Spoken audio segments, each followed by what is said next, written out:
Lleva por título Eliseo y Naamán. Naamán, general del ejército del rey de Siria, era varón grande delante de su señor y lo tenía en alta estima porque por medio de él había dado Jehová salvación a Siria. Era este hombre valeroso en extremo, pero leproso.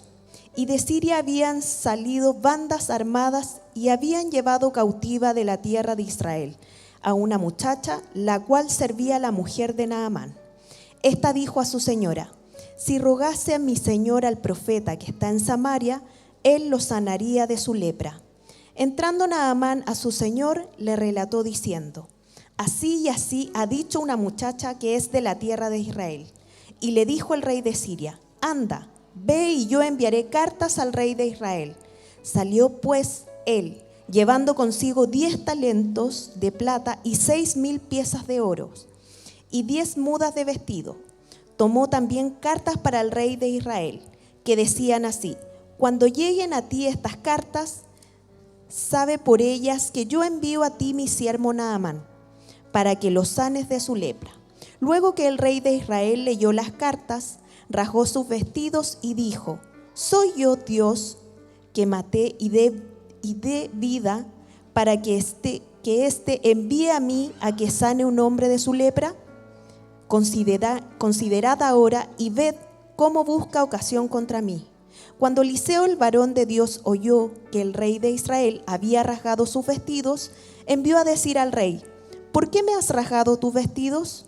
Venga ahora a mí y sabrá que hay profeta en Israel. Y vino Naamán con sus caballos y con su carro, y se paró a las puertas de la casa de Eliseo. Entonces Eliseo le envió un mensajero diciendo: ve y lávate 7 veces en el Jordán, y tu carne te restaurará, y serás limpio. Naamán se fue enojado, diciendo: he aquí, yo decía para mí, ¿saldrá él luego? Y estando en pie invocará el nombre de Jehová su Dios, y alzará su mano y tocará el lugar y sanará la lepra.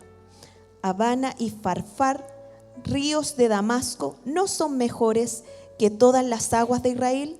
Si me lavare en ellos, ¿no seré también limpio? Y se volvió y se fue enojado. Mas sus criados se le acercaron y le hablaron diciendo: Padre mío, si el profeta mandara alguna gran cosa, ¿no la harías? ¿Cuánto más, diciéndote: lávate y serás limpio? Él entonces descendió y se zambulló 7 veces en el Jordán, conforme a la palabra del varón de Dios. Y su carne se volvió como la carne de un niño y quedó limpio. Y volvió al varón de Dios, él y toda su compañía, y se puso delante de él y dijo: he aquí, ahora conozco que no hay Dios en toda la tierra sino en Israel. Te ruego que recibas algún presente de tu siervo. Amén. Que Dios bendiga a nuestra hermana. Vamos a orar, incline su rostro, por favor. No es difícil ver la similitud entonces que hay en el ministerio de Eliseo. Lo hemos estado repitiendo un par de semanas. Los biógrafos, los exegetas de la Escritura nos señalan que la característica de Eliseo es un antitipo del verdadero tipo, así es técnicamente la expresión, que es Jesucristo. Fue un hombre que llegó al corazón de la gente, del necesitado, en medio de tinieblas que estaban sobre la nación entera. Tinieblas morales, espirituales, idolatría, vanagloria, vanidad, soberbia, pero él supo canalizar la gloria del Señor y llegar a la vida de los necesitados. Y los milagros de Eliseo, que Dios hace por Eliseo, siempre tienen que ver con el corazón, siempre tienen que ver con el alma, con las personas. Por eso llega a la viuda, por eso llega una mujer estéril, por eso fue a la comunidad de profetas, sacó el hacha a flote, que es lo que vimos la semana pasada, multiplica el alimento. Todo tiene que ver con las necesidades del corazón, de la vida, del hombre, de la mujer, las necesidades del alma. Y eso es lo que vino a hacer el Señor Jesucristo. Esperaban que Jesucristo en el tiempo del ministerio del Señor fuera un ministerio aposiótico que pudiera combatir contra el imperio romano, pero no fue así. Él no vino a luchar contra el imperio romano, sino vino a luchar contra el imperio de las tinieblas y vencerlo con su poder. Y en esa función, además, Él mostró la gracia del cielo llegando al necesitado, al leproso, al enfermo, al ciego, al sordomudo, al muerto. En todos, cuando existió el toque de nuestro Señor Jesucristo, hubo milagros. Algo similar pasa en el ministerio de Eliseo. De hecho, hay una resurrección en el ministerio de Eliseo también, de un niño que había muerto. Entonces, claramente no es difícil ver esa similitud que hay entre Eliseo y Jesús. El nombre Eliseo significa mi Dios es salvación, y el nombre de Jesús significa Dios es salvación. ¿Ve que hay mucha similitud? Bueno, hemos revisado ya 2 sermones de la influencia de la fe, que es el gran ministerio de Eliseo, y vimos la influencia de fe en el hogar que pueden ejercer los padres, las madres, en sus hijos, a través de creerle al Señor que Él obrará en el hogar. Vimos también la influencia de fe que ejercemos dentro de la comunidad, dentro de la iglesia, dentro de los que creen al Señor Jesucristo. Vamos influenciándonos unos a otros con el testimoniar del día a día. Vemos hermanos que van sufriendo situaciones y vemos cómo Dios va obrando en ellos. Escuchamos a otros predicar, escuchamos a otros enseñar, vemos a otros perseverar en la gracia con fidelidad a pesar de las crisis que enfrentan en la vida, y Dios está haciendo con ellos, y eso es un testimonio para la comunidad de fe. ¿Por qué es así? Porque Dios ha hecho flotar nuestras vidas desde las profundidades del Jordán, ha hecho flotar el hierro, y es una vida prestada que nos deja para servir en su obra. Ahora tenemos que salir a dar testimonio a las naciones. Naciones, la palabra naciones, etnia, familias. Tengo que dar testimonio a la familia, a mis vecinos, mi propia familia, donde quiera que estén mis compañeros de trabajo. El trabajo es una etnia, porque tienen códigos especiales, ¿cierto? Si usted trabaja en un taller mecánico, tienen lenguaje de taller mecánico. Si usted trabaja en una clínica, tiene el lenguaje de clínica, y así, en una imprenta o en el ejército. Todos tienen lenguaje distinto. Esa es una etnia en la cual tengo que dar testimonio. Ahora, cuando llegamos a Segunda de Reyes, capítulo 5, y este pasaje tantas veces expuesto, predicado sobre Naamán, podemos ser influenciados a darle mucho realce al milagro en sí mismo. Hablar del milagro de sanación, ¿verdad?, de este extranjero Naamán. Prometer a través de este mensaje soluciones a cosas temporales que nos estén sucediendo. Así como Naamán venga y el Señor sumérjase en la fe. He escuchado sermones, sumérjase en el río de Dios. Un montón de temáticas que podrían extraerse, pero haciendo exégesis del texto. Eso significa forzar al texto a decir y a prometer algo que no está diciendo. No está diciendo que todos tenemos que sumergirnos 7 veces. No está prometiendo que todas las enfermedades van a ser sanadas si me sumerjo en un río de bendición. No ese es el pasaje. Hay otros lugares donde el Señor promete cosas, pero no es este el pasaje. Entonces, utilizar el pasaje para hacer exégesis del texto y decir lo que no dice es un error. No podemos caer en eso. Entonces, no crean que hoy día les voy a prometer a través de la palabra que su enfermedad va a ser sanada así como Naamán, porque no es el mensaje. Tenemos que ir al mensaje encontrando la enseñanza que ésta tiene y por qué quedó en la Escritura. Si hemos venido revisando el ministerio de Eliseo, poniéndolo en comparación o tipología con el ministerio de Jesucristo, entonces tenemos que seguir por ese camino. No perdernos. A veces es muy fácil para los estudiantes de la Escritura perderse en un minuto o en el milagro sin encontrar la razón de ser del milagro. Por eso es que me gusta el Evangelio de Juan, donde nos habla de señales, donde nos viene a explicar que todos los milagros del Señor Jesucristo son señales Es una señal, es algo que va a anunciar algo, ¿verdad? Dobla a la derecha, dobla a la izquierda, signo pare, me informa cosas. Bueno, las señales que hay en la Escritura me van a informar. Ahora, para venir a revisar la historia que hemos leído hoy, Naamán, la historia de Naamán en 2 de Reyes 5, conviene preguntarle al Señor Jesucristo qué opina Él de ese pasaje. ¿Cierto? Lo primero, Señor, ¿por qué quedó este pasaje? ¿Para qué quedó escrito? ¿Por qué justo está en la Escritura todo este relato de Naamán? ¿Para qué? ¿Cierto? Eso tenemos que preguntarnos. Y le preguntamos al Señor, ¿qué les parece? Preguntémosle al Señor. Amén, muchas gracias. Entonces, fíjese que en la Escritura aparece la respuesta del Señor. Y eso va a ser gravitante. ¿Se recuerdan ustedes que el Señor Jesucristo comenzó su ministerio cuando va a Nazaret, va a la sinagoga, se para frente a sus vecinos que están en la sinagoga y pide el rollo, lo abre en Isaías y comienza a leer? Eso lo encuentran ustedes en Lucas capítulo 4. Él comienza a leer y en el versículo 18 específicamente el Señor Jesucristo, que comienza su ministerio, dice esto. Noten, el Espíritu del Señor está sobre mí, por cuanto me ha ungido para, y ahí viene propósito, dar buenas nuevas. Note eso. Noten cómo el texto es redundante. ¿Para qué lo ungió el Señor a Jesús? Para dar buenas nuevas. Esas buenas nuevas es evangelion. Buenas noticias, dar buenas noticias. Es un heraldo que va a proclamar un mensaje. Él dice, el Espíritu del Señor ha venido sobre mí, no para que se me pare la piel de gallina, ni gritar, nada. Vino sobre mí para que, objetivo, dar buenas noticias, dar el evangelión, dar buenas nuevas.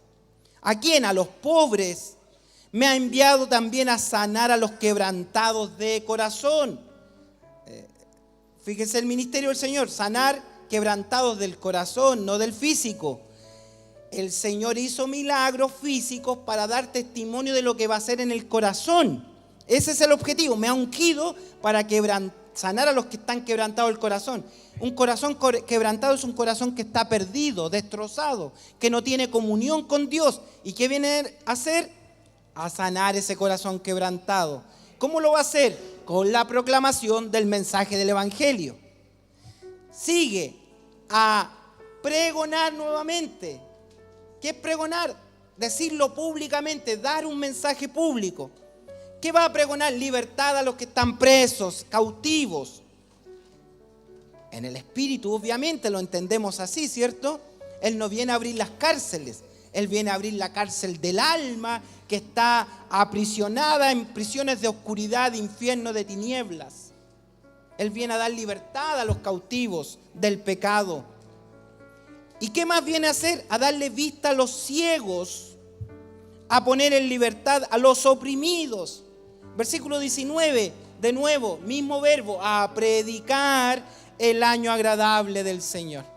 ¿Se dan cuenta? Ahí está, 3 veces. Al abrir este libro, el Señor Jesucristo dijo que viene a dar buenas nuevas, que viene a pregonar y que viene a predicar. Sí, vienen conmigo, ¿cierto? Ese es el objetivo, para eso lo ungió el Señor al Señor Jesucristo. Ahora, aquí sí que viene para mí lo impactante y glorioso de esto. ¿Por qué se lo estoy diciendo? Porque el Señor va a tomar de ejemplo justamente lo que pasó con Naamán después de decir esto. Dice, yo vengo a pregonar, dar buenas nuevas, libertar, ¿cierto? Y fíjense lo que dice el versículo 25 y 27 del mismo capítulo Lucas 4, ¿no? En verdad os digo, ahí va a decir la aplicación que el Señor hace de esta lectura que Él está haciendo en su primer sermón público.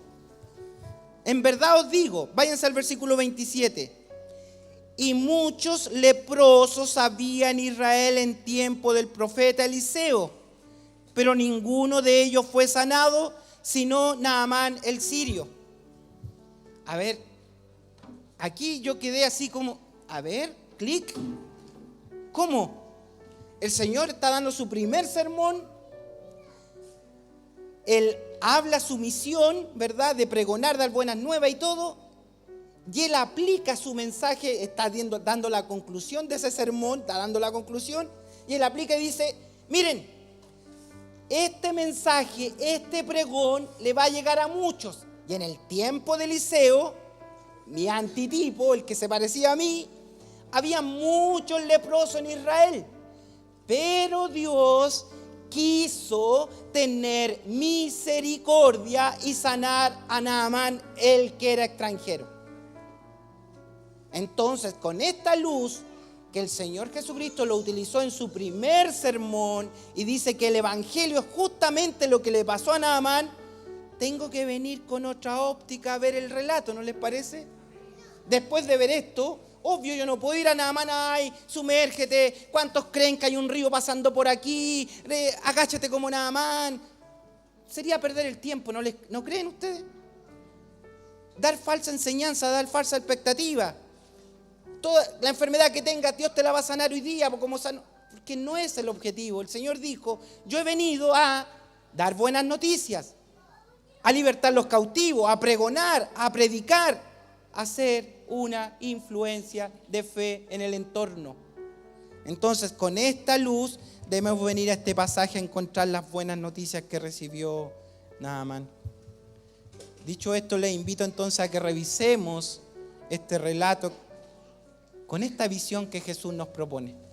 El que propone el cómo interpretar el pasaje es Jesús, y tengo que hacerle caso a Él. Vamos a encontrar un cuadro, hermano, en este relato de Naamán, un cuadro precioso de la salvación por fe. Es un cuadro espectacular cuando usted lo analiza desde la perspectiva de la gracia y el obrar de Dios en el corazón del pecador. Wow, yo dije, wow, y espero que usted termine en 30 minutos más diciendo también, wow, gracias Señor, espero. Me voy a esforzar en ello y espero que el Espíritu Santo haga lo suyo en su corazón. Yo encontré 6 características en este relato que reflejan cómo trabaja Dios en un pecador para salvarlo.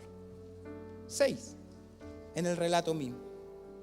Lo primero está en el versículo 1, que nos habla de la condición de Naamán. Naamán está condenado en su cuerpo a morir. Está sentenciado a muerte. Está en un cuerpo putrefacto. Está en un cuerpo con células como el mal de Hansen, que provoca que las células se vayan deteriorando como un cáncer mucho más avanzado. El cáncer por lo general es localizado. El Hansen o la lepra es generalizado. Las células empiezan a comerse a sí mismas y van destruyendo el organismo. Destruyen la sensibilidad. Las personas quedan ciegas, las personas se les cae el pelo, se les caen las cejas, se les caen las pestañas, se les secan los ojos, quedan ciegos. Después sus articulaciones se secan y se le empiezan a caer las partes del cuerpo, se desmembranan. Se le caen los dedos, la encía se inflama, entonces el diente pierde la raíz, se caen los dientes, la lengua se inflama, salen ampollas en la boca. En los pies no puede caminar y todo es sequedad, el olor a muerte. Y esto es rápidamente, el enfermo de lepra tiene que ser aislado porque es una enfermedad contagiosa. Es uno de los peores males presentes todavía en el siglo XXI. Yo me puse a indagar y hay más de 250.000 casos reportados en el año 2021. Más de 200.000 casos en el mundo todavía de esta lepra. No se ha encontrado cura. Hay algunos paliativos, pero es un mal muy dañino. Imagínense en el tiempo de Naamán, que estamos hablando muchos siglos atrás, era terrible. Había comunidades de leprosos, todos debían ser expulsados allá y nadie podía tener relaciones con ellos. Ellos no podían andar por los caminos en el tiempo de Jesús. Ellos tenían una ley que tenían que gritar, leproso soy, para que la gente los dejara pasar, pero ellos no podían venir. Entonces vivían en esa condición infrahumana en comunidades de leprosos con hedor a muerte, esperando que pronto llegara el cajón y morir. Pronto morir, secarse y ver que su cuerpo se desintegra. ¿Qué cuadro más gráfico de lo que es el pecador que está condenado a muerte? Eso es el pecador. Con la entrada del pecado al hombre con Edén, en el Edén con Adán, el hombre nace en esta condición. Yo y usted tenemos células de muerte. Cada día nos vamos deteriorando más y estamos condenados a esa condición. Isaías lo dice, que el hombre es una podrida llaga desde su cabeza hasta la planta de sus pies, no hay nada bueno en él. El apóstol Pablo, hablando a los romanos en el capítulo 3, dice: por cuanto todos pecaron, todos están con este mal infeccioso, todos entonces están destituidos de la gloria del Señor. No hay gloria en ellos, hay olor a muerte. Y lo único que les espera, un tiempo final donde pasarán la eternidad en tinieblas. Pero era guagüita, sí, pero nació con el germen del pecado. No hay bueno ni siquiera uno. Nadie. Hay personas que el Señor no les imputa su condición por ser bebitos, pero no es que sean angelitos. No, eso no es verdad. El Señor obra misericordia, pero no hay bueno ni siquiera uno. Naamán entonces es un general, lo dice el versículo 1, Naamán, general del ejército del rey de Siria, era varón grande delante de su Señor. Naamán era un general del peor enemigo de ese tiempo de Israel. Lo habían invadido, lo habían saqueado muchas veces y este general había ganado muchas batallas, tenía renombre. Fíjese, dice, y tenía en alta estima porque por medio de él había dado Jehová salvación a Siria. Era este hombre valeroso en extremo, o sea, un gran soldado. Y termina ahí la expresión del versículo 1 con un pero leproso. Tiene hedor a muerte, tiene putrefacción en su vida. Está cubierto con un traje de general, medallas, lo que quiera, pero debajo él conoce su realidad. Está tapando la condición de su vida nomás bajo el estatus, el ego, el entorno. Y así vive el pecador lejos del Señor. Puede disfrazar su condición interna con lo que hace en su entorno. Puede tener estatus, profesión, puede ser una buena persona socialmente, no se mete en problemas de nada, es un buen marido, todo lo que quiera, pero por dentro está putrefacto. Entonces Naamán nos habla de eso, del hombre, del pecador que está condenado a muerte. La lepra es una ilustración directa del pecado.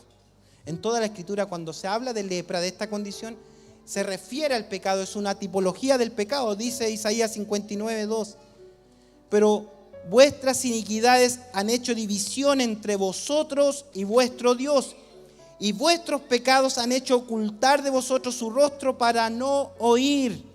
¿Qué es lo que es entonces la lepra, el pecado? ¿Qué es? Es una separación entre el hombre y Dios. No tiene conexión con Dios. Y eso es lo primero que veo en esta historia, la condición del pecador lejos de su Salvador. Por cuanto todos pecaron, todos están destituidos de la gloria del Señor. Está separado de Dios para esperar su eterna condenación. Lo segundo que veo acá es que no solo está leproso, sino Naamán representa a los enemigos de Dios. Es enemigo. No solo está en condición de pecado, sino que ha sido rotulado como enemigo. No sé si ustedes han escuchado esa frase que dice: Dios ama al pecador. Dios quiere a los pecadores y todo. Y la Biblia me dice exactamente lo contrario. La Biblia dice que Dios odia, está airado con el pecador. Dios no quiere al pecador. Dios está enemistado con el pecador. Y es más, Romano me dice que el pecador, cualquiera, no quiere a Dios. No lo busca, ni tampoco puede. Está condenado en su lepra, pero además tiene un título de enemigo.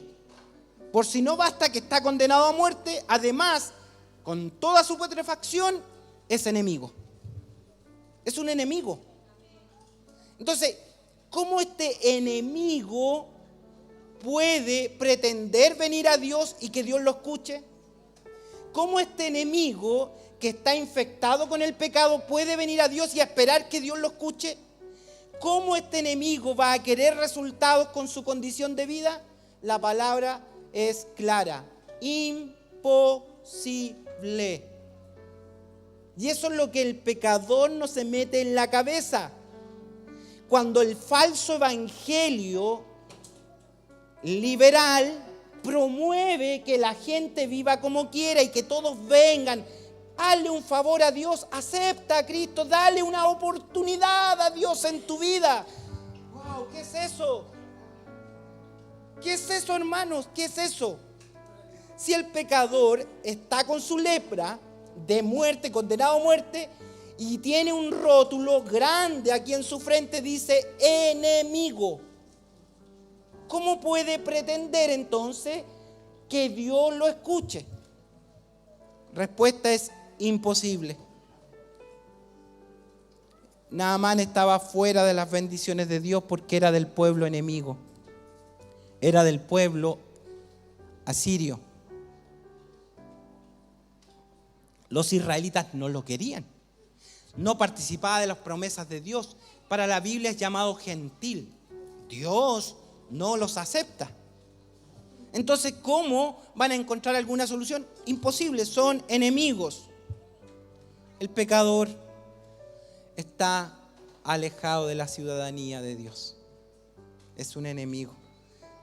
Y esto lo dice en las doctrinas del Nuevo Testamento. Efesios capítulo 2, versículos 11 y 12 lo dice claramente, recordándonos a los que hemos encontrado al Salvador por gracia de Dios.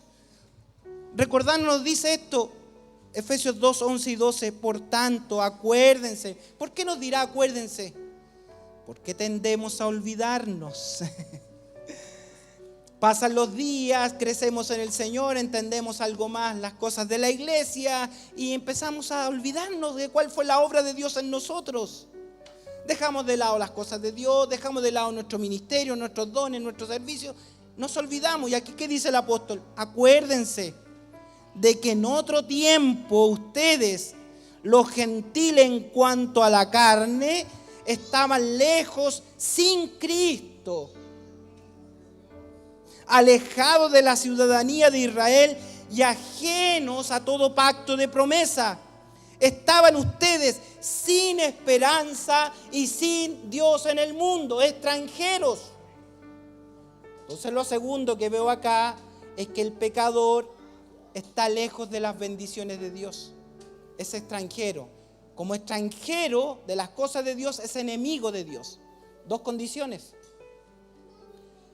¿Cómo le voy a decir a este condenado a muerte y extranjero, enemigo de Dios, decirle, dale una oportunidad a Dios? Verán lo maravilloso que es Dios, decide por Dios. Sería un absurdo, ¿no les parece?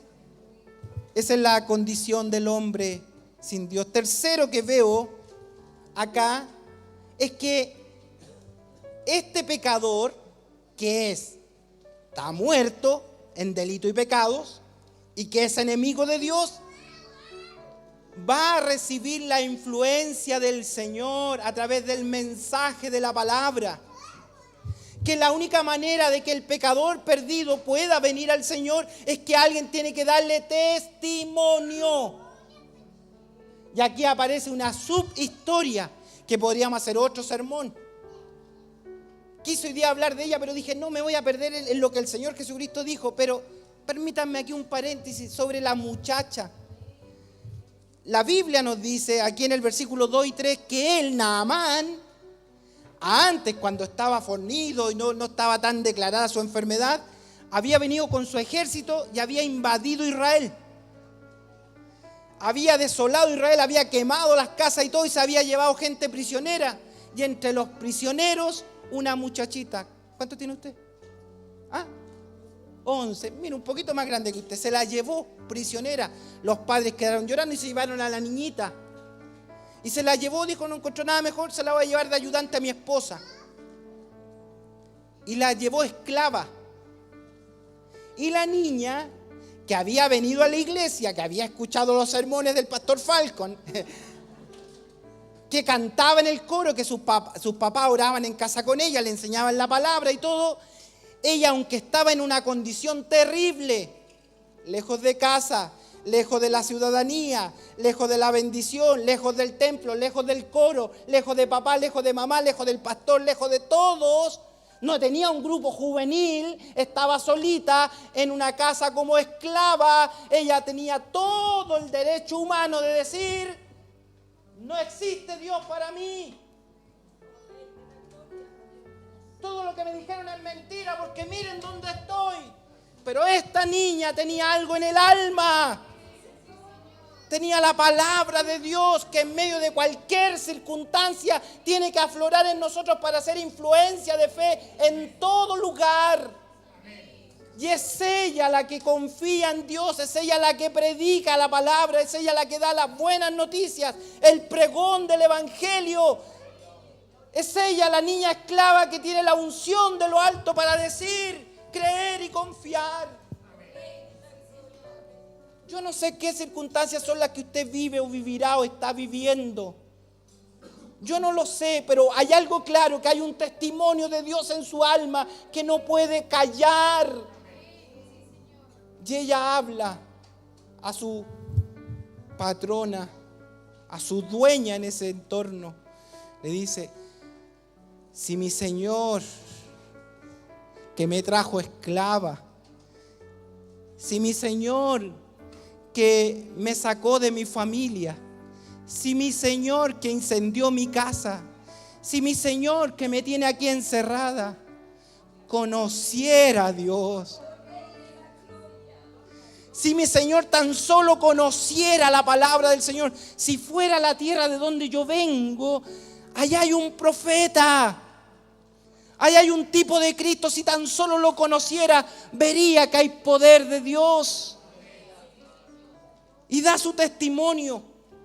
Entonces, lo que veo acá, que hay la fe de una mujer, de una muchacha, en dar testimonio, es necesario para el pecador, para el que está perdido. Nosotros no somos unas personas que apuntamos con el dedo al que está lejos de Dios, como que yo me siento en una tribuna, yo conozco a Dios y pobre los perdidos, y hago diferencia entre la iglesia y el mundo. Y yo digo, hermano, ¿usted es extraterrestre?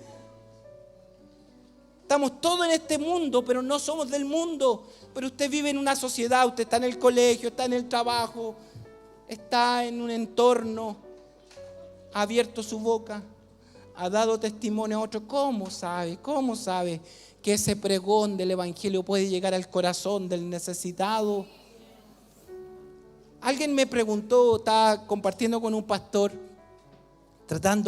teníamos diferentes posturas con respecto al arminianismo y calvinismo. Entonces me decía, es que los que creen que la salvación no se pierde, me decía él, los que creen que la salvación no se pierde, entonces creen innecesario la evangelización. Me dice, no predican, porque como Dios sabe los que se van a salvar, entonces ¿para qué lo predicamos?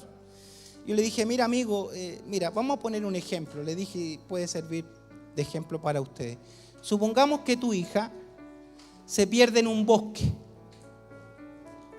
¿Qué haces tú si tu hija se pierde en un bosque? ¿No buscas a tus amigos, a todos los que te conocemos, y todos empezamos a llamar a tu hija en el bosque? Pongámosle un nombre, Paola, todos llamando. Y alguien puede decir, pero es infructuoso, ¿verdad? A lo mejor estás llamando para allá y Paola no está para allá, pero todos estamos en un trabajo de amor, porque hay que salir a buscar al pecador perdido. No es el pecador que va a aceptar al Señor, no, es que está perdido y el Señor lo conoce y lo tiene que tocar con el pregón del evangelio. Y salimos todos al bosque y decimos, Paola, pecador, y de pronto el pecador que está perdido va a oír la voz. Por eso el apóstol Pablo dice, ay de mí si no anunciar el evangelio. Ay de mí si no lo hago, porque hay pecadores que están perdidos y tienen que oír la voz del Señor. Entonces esta muchacha fue a dar testimonio de nuestro bendito Dios. Número 4, Naamán.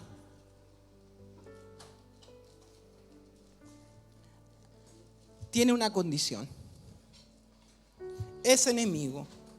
Recibió el mensaje, pero todavía confía en sí mismo, en sus argumentos. Y así hay gente por la vida confiando en sus propios argumentos para acercarse a Dios. Saben que en la iglesia está Dios, saben que en la comunidad de fe está Dios, pero quieren venir a buscarlo a su manera. Yo sirvo a Dios a mi manera. Déjenme hacerlo como yo creo. No, yo no creo en la institución de la iglesia. Yo creo que Dios está en todo lugar. Son grandes verdades, pero también grandes mentiras. Medias verdades son medias verdad y media mentira. Naamán está confiando en sí mismo para salvarse. Vean del 5 al 7.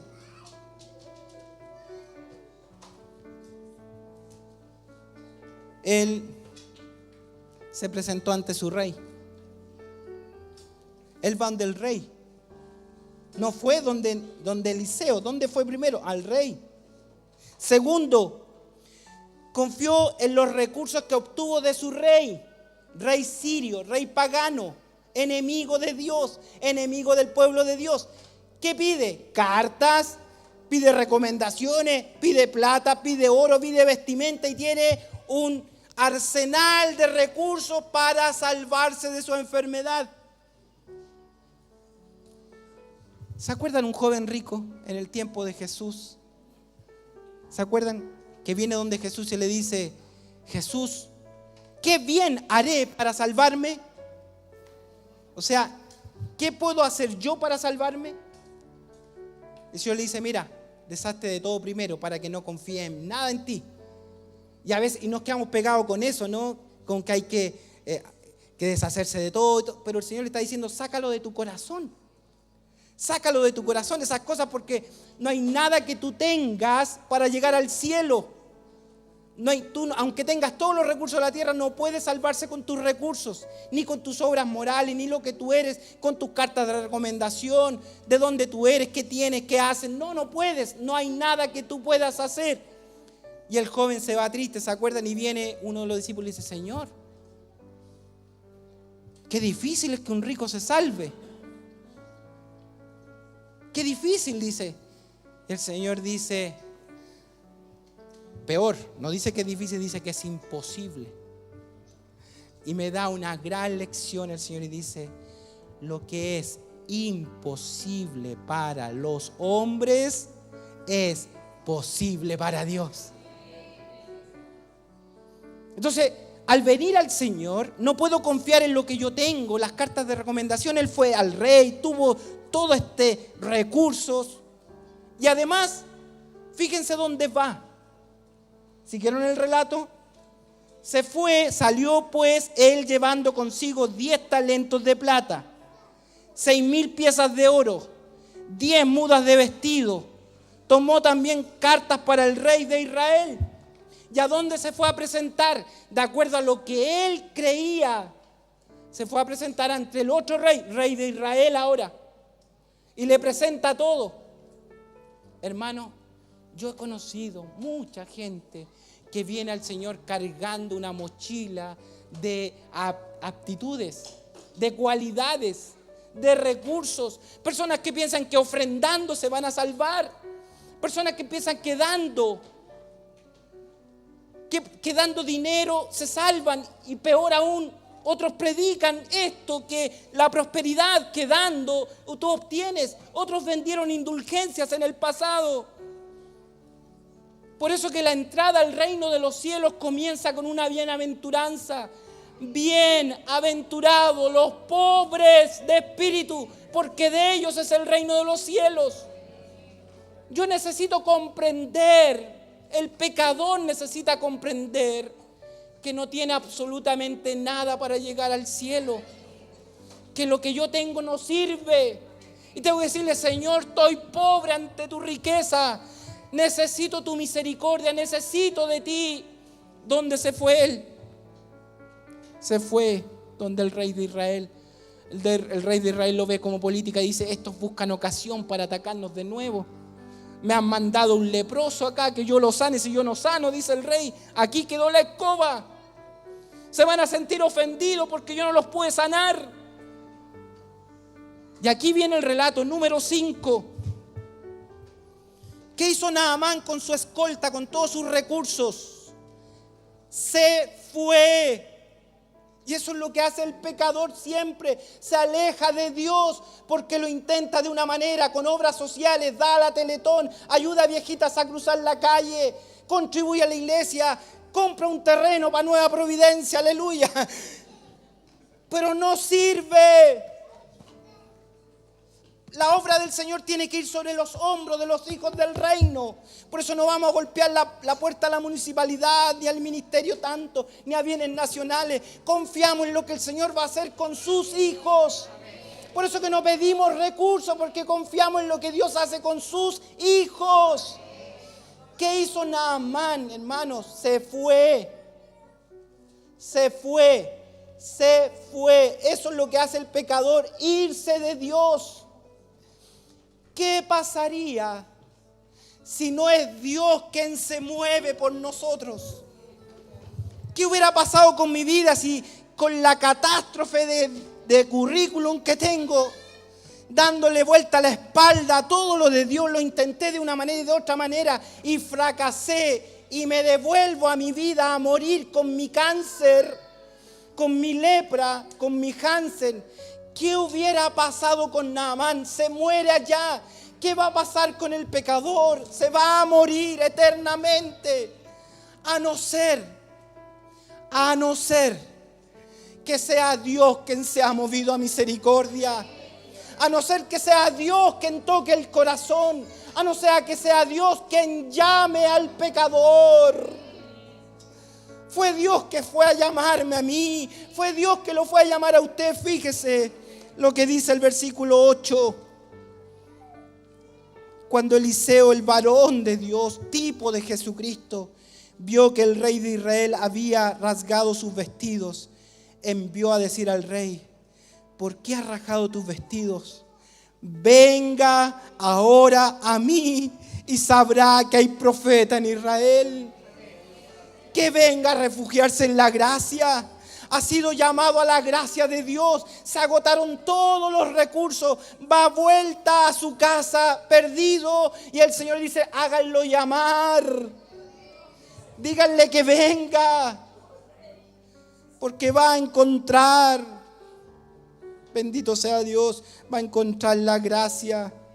Dios es el que llama al pecador a venir a los brazos de Jesús. Dice Juan 6:37. Todo lo que el Padre me da vendrá a mí, y el que a mí viene yo no lo echo fuera. Esa es mi historia y esa es su historia, y esa es la historia del pecador que está lejos del Señor. Para terminar, sexto y último punto.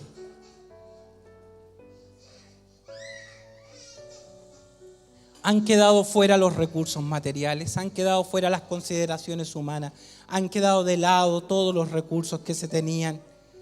Y ahora hay que solo confiar y obedecer a la palabra del llamado de Dios. La obediencia, la fe es clave. Él recibe el mensaje. ¿Qué mensaje? Recibe un mensaje sencillo. ¿Qué le dice el profeta? Noten que él sigue porfiando, creyendo sus argumentos. Él pensó que cuando lo hacen llamar, como él es un general, se va a parar a la casa de Eliseo y Eliseo va a salir. Le va a dar honores, lo va a atender y va a haber una ceremonia especial porque el pecador es especial. Es el Señor pecador que tenemos que darle pleitesía. ¡Oh, bienvenido! ¡Aleluya! Frente al pecador. como que Dios tiene que doblegarse. Qué bueno que aceptaste venir. Qué bueno que hiciste agenda para venir. Qué rico, qué lindo. Te felicitamos hoy día por haber dirigido tus pasos a la casa del Señor. Bienvenido. El profeta le manda un mensaje nomás y dice, esta es la instrucción. Anda al río Jordán y te sumerges 7 veces y serás sano. Se acabó el mensaje. Sumerge tu vida en las profundidades y te vas a levantar sano. Y aquí viene el mensaje, ¿cierto? Pero ese es otro sermón. Él sigue confiando en sus argumentos y ¿qué dice? Hay mejores ríos en mi casa. Hay mejor manera a mi manera. Hay ríos más cristalinos. ¿Qué me voy a meter en esa pudrición de río? No, vámonos. No quiso. Yo decía para mí, dice él, vendrá este, me va a tocar la lepra y me voy a sanar. ¿No sabe quién soy? ¿Qué le dice otro incógnito emisario del cielo? Le dice, oye, si el mensaje es sencillo, cree nomás y serás salvo. Entrégale tu vida al Señor, así de sencillo. Es demasiado fácil para ser verdad, ¿no? Es demasiado sencillo decir que mis culpas son expiadas por la sangre de Jesucristo. Es demasiado sencillo, demasiado fácil. Descender a las aguas era una orden que a este viejo hombre le podía hacer nacer la piel de nuevo. Y la historia nos dice que él obedece. Y ahí sabemos la historia, dice el versículo 14. Él entonces descendió, se zambulló 7 veces en el Jordán, conforme a la palabra del varón de Dios, y su carne se volvió como la carne de un niño. Esa es la nueva vida en Cristo. La nueva vida en Cristo nos llama a sumergirnos en las profundidades y levantarnos como nuevo por el poder de Dios. ¿Se acuerdan el hacha que flotó? ¿Se acuerdan el esclavo que se metió a las aguas y salió libre? ¿Se acuerdan de un carpintero que se sumergió en las aguas y salió como profeta, el Salvador? Naamán entró enfermo y salió sano. Sumergirnos, bautizarnos en las profundidades de las aguas significa renunciar a mi vida, renunciar a mi pecado y levantarme nuevo por el poder de Dios hasta que mi carne sea la carne nueva, un cuerpo nuevo que el Señor nos va a dar. Y esta es la invitación para nosotros hoy. La invitación para nosotros es que hay muchos que están lejos del Señor. Hay muchos buscando a Dios a su manera, fuera y dentro de la iglesia. Hay muchos que piensan que con venir a la iglesia es suficiente. Es necesario sumergirnos en la gracia del Señor, nacer de nuevo, conocer a Dios. De oídas te había oído, dijo Job. Miren lo que termina diciendo. Versículo 11, y Naamán se había ido enojado diciendo, he aquí yo decía para mí. El pensamiento del hombre lejos del Señor es decir, yo creo esto, pero todo lo que nosotros podamos pensar es un error. Miren lo que termina diciendo el versículo 15. Dice el versículo 15. Y volvió al varón de Dios, él y toda su compañía, y se puso delante de él y dijo, he aquí, ahora conozco que no hay Dios en toda la tierra, sino este Dios de Israel. Ahora lo conozco. Ahora conozco que en toda la tierra no hay otro Dios como este. Ahora lo conozco. Ahora que dejé mis riquezas, ahora que dejé mi pensamiento, yo decía, pero ahora conozco. Ahora conozco que es por gracia. Ahora conozco que es por fe. Ahora conozco que es por amor. Esa ha sido mi historia. No sé si es su historia. Eso ha sido lo que el Señor hace con el pecador. Llamarlo por gracia, que no confíe en sus recursos, no confíe en nada en usted, confíe en la obra del Señor. El Señor ya la hizo en la cruz para salvarnos. No hay edades, niños, jóvenes, ancianos, adultos, todos necesitan venir a la gracia del Señor. Todos necesitamos del Señor. Necesitamos primero dejar de lado nuestros argumentos. No, es que yo nací en la iglesia. Yo nací en cuna de oro. Yo decía así, yo nací en cuna de oro del evangelio. Aleluya. Tengo el cielo asegurado. Hasta que un predicador vino y me dijo, mira, si tú hubieras nacido en un garage, no te hubieras constituido en un auto. Y si naciste en la iglesia, no significa que eres salvado. Necesitas a Cristo, sumergirte en su gracia. Necesitamos a Cristo cada día, deponer nuestros pensamientos, nuestros argumentos y vivir por la gracia, dando testimonio. Aunque sea la circunstancia que sea que esté pasando, en un hospital, en necesidad, con hambre, con abundancia, viviendo en casa, viviendo como extranjeros, con tiempos buenos, tiempos malos, días alegres, días tristes, días en crisis. No puedo dejar de dar testimonio que hemos conocido al Dios eterno y poderoso, porque otro va a escuchar mi voz cuando me están haciendo el tratamiento. Terrible, ¿o no, hermana Silvia? Decirle a la enfermera, no, yo confío en Dios, porque lo conozco en el alma. Decirle a aquel que ha quedado sin trabajo, miren, no sé lo que va a hacer, pero yo soy hijo del Señor, Él me va a proveer.